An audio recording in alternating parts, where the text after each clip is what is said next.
Feminism's journey is marked by four distinct waves, each has its own aspirations and challenges, reflecting the evolving times they emerge in.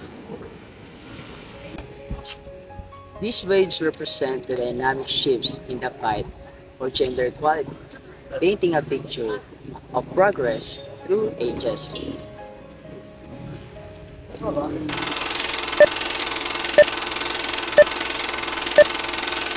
There are many things that women can do before like men were. It includes voting, etc. That's why change and reform should happen. First wave of feminism.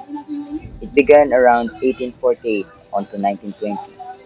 It is a long fight focusing on legal issues such as the rights to vote and property rights. Some get tortured and beaten, but all of their efforts are not into waste. For the 19th Amendment fulfilled the goal of the first wave of feminism. Back then, they used newspapers and print media to share their thoughts to others. It includes The Revolution, a weekly newspaper which tackles women's rights. Second wave of feminism started in 1963 to 1980s. This wave of feminism aimed to have more than just voting rights, but it is having rights over their bodies and letting the society know that they can be more. The book Feminine Mystique is one of the main catalysts for the second wave of feminism. It tackles the idea that women expect by the society to be contented in staying at home, doing housework, or being confined of their roles as wives and mothers. Third wave of feminism starts in 1990s. It embraced rebellion instead of reform. It encouraged women to express their sensuality and individuality. It addressed intersectionality and advocating for the rights of all individuals, no matter what their race, class, and gender is.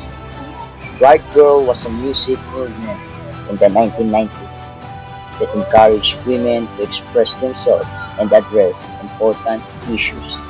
It challenges gender norms and promotes women empowerment. Fourth wave of feminism, the present wave. It is also a continuation of the third wave.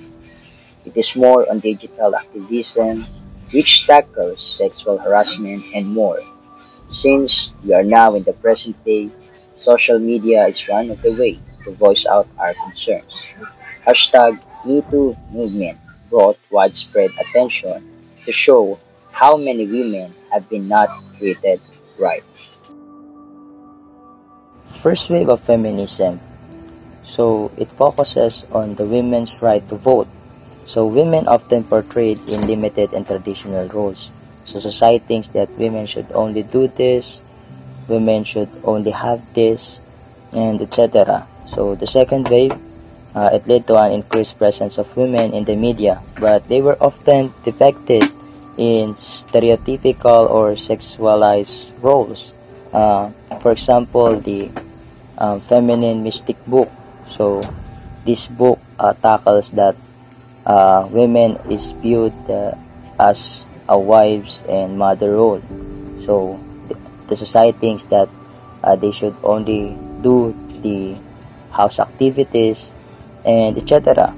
So the third wave, it brought more diverse representations of women in the media, but issues like objectification and self-objectification persisted. So in this time, the Riot Girl is one of the influence to the third wave for they use music to voice out their concerns. So in the fourth wave, it is in the modern day. So uh, the leveraged power of social media used to highlight the issues like sexual harassment and more. So they use the movement of hashtag MeToo. Fighting for the rights of gender equality has come a long way. Each state of feminism has changed how women are shown in the media and how they should live.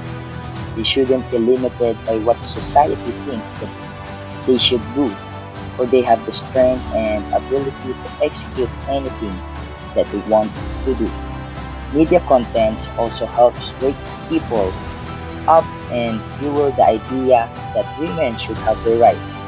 Through this various media content from print media, music, and social media, the issues become more clear to the people that push them to support and make the movement successful. Four waves of feminism show how brave and courageous women are, but it's important to remember that even though we've made progress, we still have work to do to make sure women are represented equally in the media and in reality right.